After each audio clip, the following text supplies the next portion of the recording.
คือเขาเห็นระหว่างทางตอนนี้ก็จะเป็นช่วงก้าวกับมาซาเลยเนาะเพราะว่าเขาจะต้องเข้าแซงคนเดียว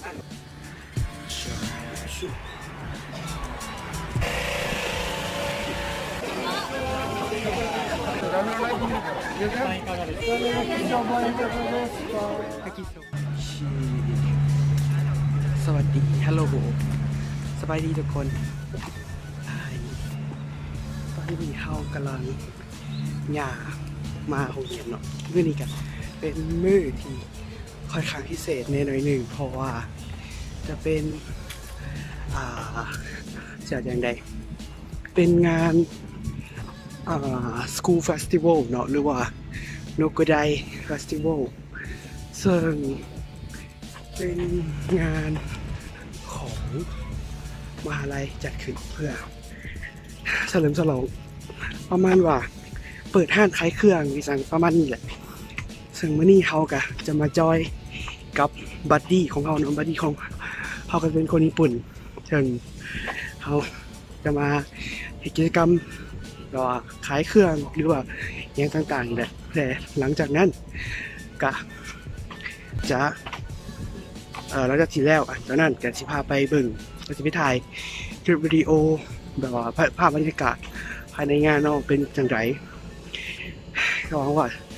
คนจะติดตามไปนำกันเนาะแล้วไปเจอกันเลย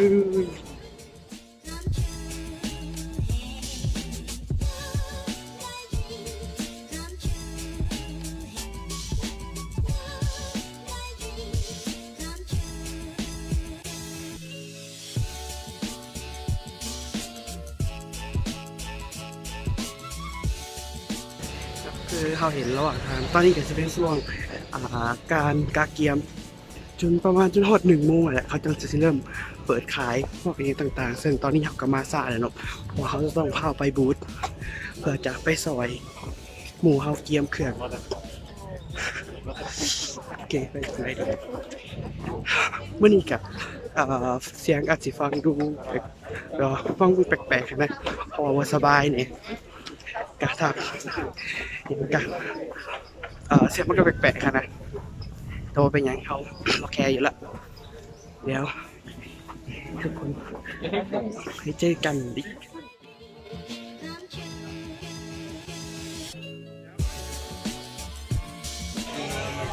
ตอนนี้กำลังเกียมขายให้แหละพวกมันเกียมแต่ว่าเกียมเรียบร้อยแล้วแล้วก็ขายเขาขายเป็นกล้วยทอดเนาะนั่นคือกล้วยทอดบ้านเขาอะไรแต่ว่านั่นแหละทั้งอย่างอันเขากำลังตอนที่บริษัทคือแบบว่านั่งเตรียมอุปกรณ์เตรียมแป้งเตรียมกล้วยต่างๆเนาะตอนนี้แล้วกำลังมาขายแต่ว่ากะทิอยู่แป๊บเดียวพอบ่สบายนะครับแต่ว่าหลังจากนี้ก็จะไปงานเพราะว่ามันตลบบรรยากาศต่างๆการเสียพาไปเบิ่งเป็นยังไง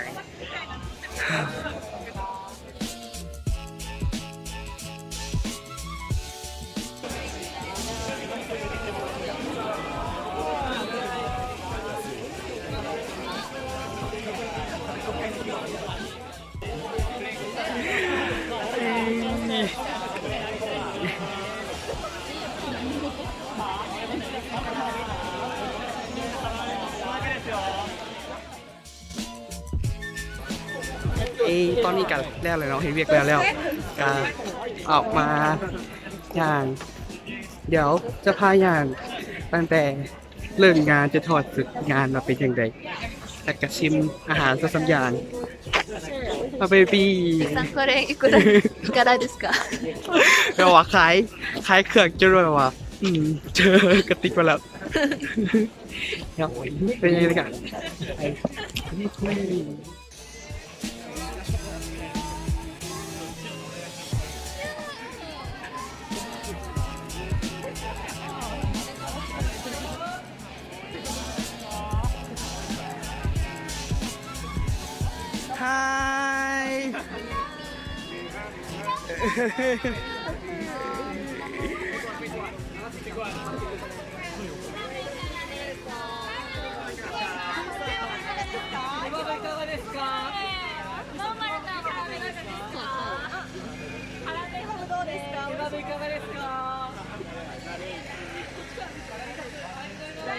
อา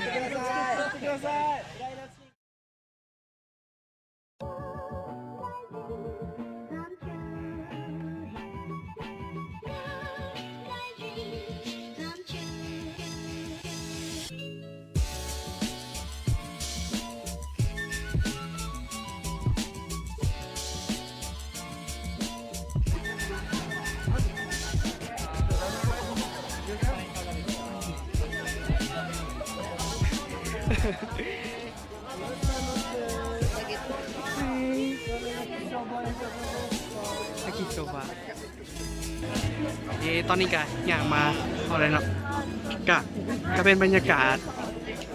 พอๆเนาะของงานคือว่าม่วนฮายก็คือว่าได้มา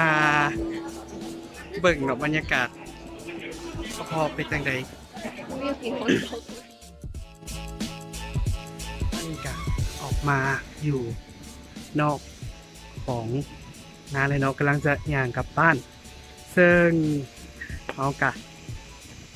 เลาะแล้วอะไรกะเฮ็ดเรียกแล้วแต่ว่าจะกลับบ้านมาพักผ่อนเพราะว่าเมื่อยยืนหมดมือเลยมันเนี่ยตั้งแต่เช้าจนฮอดตอนนี้เวลาน่าสิประมาณ5 โมงยังท้องฟ้าก็เริ่มมืดละอากาศเย็น เข้ากันบรรยากาศเมื่อนี้กะจะจังใดคือคล้ายๆกับเฮาเคยเบิ่งการ์ตูนเนาะไผที่เคยเบิ่งอนิเมะของญี่ปุ่นก็สิเข้าใจฟีลประมาณว่าเป็นงานโรงเรียนประมาณนี้ซึ่งความรู้สึกแบบนั้นเลยคือแบบว่า complete ความแบบว่าคนที่เคยเบิ่งอนิเมะก็สิเข้าใจความรู้สึกนี้นะว่ามันเป็นจังไดคนก็จะมาแล้วก็เฮ็ดคล้ายๆว่าแต่ละชมรมหรือว่าแต่ละกลุ่มก็จะมาเฮ็ดผลิตภัณฑ์ขายเครื่องต่างๆเขาจะอันนี้เฮาก็ได้ลองเฮ็ดเนาะแต่ว่าบ่ได้ถ่ายมาอัน มันวุ่นวายแฮงเลยตอนที่กำลังขายเครื่องอยู่ก็คือเฮากับอันนี้เฮาก็ว่าภาษาญี่ปุ่นบ่ค่อยบ่ได้ค่ะนะบ่แม่นบ่ค่อยบ่ได้เลยก็เลยเว้ายืนถือป้ายแล้วก็เลาะย่างเลาะอ้อมงานเพื่อโปรโมทร้านตัวเองก็เป็นประสบการณ์ที่แบบว่าค่ะก็เฮาก็เป็นคนบ่ค่อยกล้าเว้าปานใดนะแบบอายแต่เป็นคนขายเครื่องบ่เก่งประมาณนี้ซึ่งจะก็ได้ลองแล้วก็เสียจังได๋คักดี ก็ได้เจอหมู่หลายๆคนหมู่ใหม่แล้วก็คนรู้จักทักทายกันถือว่าคักดีแต่ว่าซึ่ง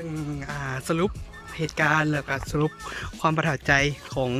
งานนี้เนาะก็คือถือว่าเฮา complete ความติ่งอนิเมะแบบว่าได้มาสัมผัสบรรยากาศต่างๆนั่นแหละแล้วก็อีกอย่างสิว่าจังใดคือมันก็โอเคอะเฮามาญี่ปุ่นทันทีเนาะก็ได้มาลองอย่างไรอย่างนี่ก็เป็นหนึ่งในสิ่งที่แบบว่าถ้าไปเรียนอยู่มหาลัยญี่ปุ่นก็คือต้องมากัน School Festival เนาะหรือว่า Nokodai Festival ซึ่งมื้อนี้ก็เป็นมื้อทำอิฐแต่ว่าพวกบรรยากาศแต่มันก็ยังบ่ค่อยคึกคืนปานใดคนก็ยังบ่ค่อยหลายแต่ว่ามื้ออื่นเนาะวันเสาร์แล้วก็วันอาทิตย์จะมีการแสดงโชว์ต่างๆแสดงพวกงานน่ะนะเพราะว่าเห็นคนเขาเจ้าซ่อมคือตอน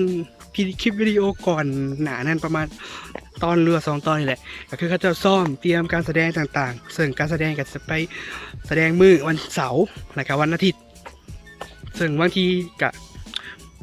น่าสิบ่ได้ถ่ายมาเลยเพราะว่ามื้ออื่นเนาะเฮามีไปเรียกอื่นแล้วก็นั่นแหละ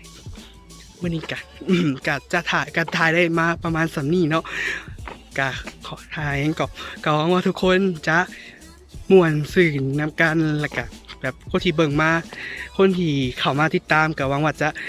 ทำความม่วนซื่นเป็นนำกันเนาะถ้าผิดพลาดประการใดก็ขอโทษขออภัยจะพยายามเฮ็ดให้มันดีขึ้นกว่าเก่าแต่ก็บ่ฮู้ว่ามันจะอันใดแต่ว่านั่นแหละขอบใจทุกคนที่กด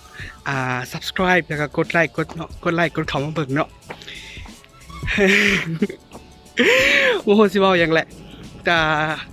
โอเค แล้วไว้เจอกันวิดีโอหน้าบ๊ายบายตอนนี้โคตรหนาว